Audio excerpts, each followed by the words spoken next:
Alors comme ça, la Russie veut faire la guerre à l'Europe. Bah, je vais vous le dire. Bon les gars, déjà on va mettre un peu de contexte. Depuis février 2022, la Russie mène une guerre contre l'Ukraine, qui est un pays européen, mais qui n'est pas membre de l'OTAN. Les Européens soutiennent l'Ukraine avec des armes, de l'argent, des formations de soldats, mais aussi des sanctions contre la Russie. Donc forcément, la Russie se dit, bah les gars, en fait, c'est l'OTAN et l'Ukraine contre moi. La propagande russe répète que l'OTAN encercle la Russie. Mais il n'y a pas longtemps, on a entendu parler que la Russie pouvait être capable, d'ici 5 à 8 ans, d'attaquer un pays de l'OTAN. Des responsables allemands ont expliqué que la Russie reconstruisait son armée et donc l'Allemagne s'engage à être prête au cas où pour 2029. L'objectif, c'est de dissuader l'attaque. Et du côté de la France, le chef d'état-major, le général Thierry Burkhardt, a dit qu'il fallait envisager que la Russie redevienne une menace militaire pour l'Europe à horizon 2030. C'est hyper important, on n'a jamais dit que la Russie allait attaquer l'Europe en 2030, mais on envisage que, et donc on veut se préparer. L'objectif, c'est de dissuader la Russie d'une potentielle attaque.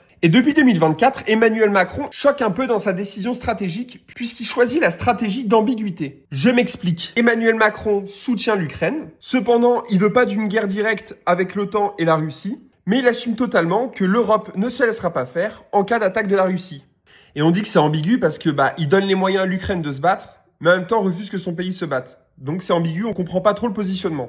Donc en France, d'un point de vue militaire, on décrit la Russie comme la menace la plus proche, la plus significative et la plus durable. C'est malheureux.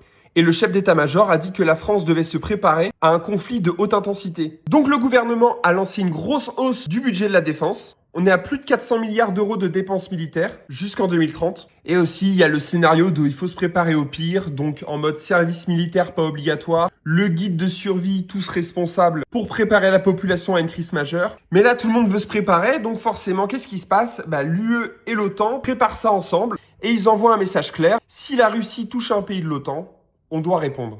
Donc, est-ce qu'il va y avoir la guerre en 2030? Non, c'est pas certain. Le discours sur la guerre en 2030 a pour objectif de réveiller l'opinion publique européenne, justifier aussi les hausses de budget militaire, mais surtout dissuader la Russie. Et là, je vais donner mon avis. On a eu une première guerre mondiale, une deuxième guerre mondiale. Il serait temps de se réveiller et de se dire c'est un désastre en fait. Et aussi d'apprendre de nos expériences passées.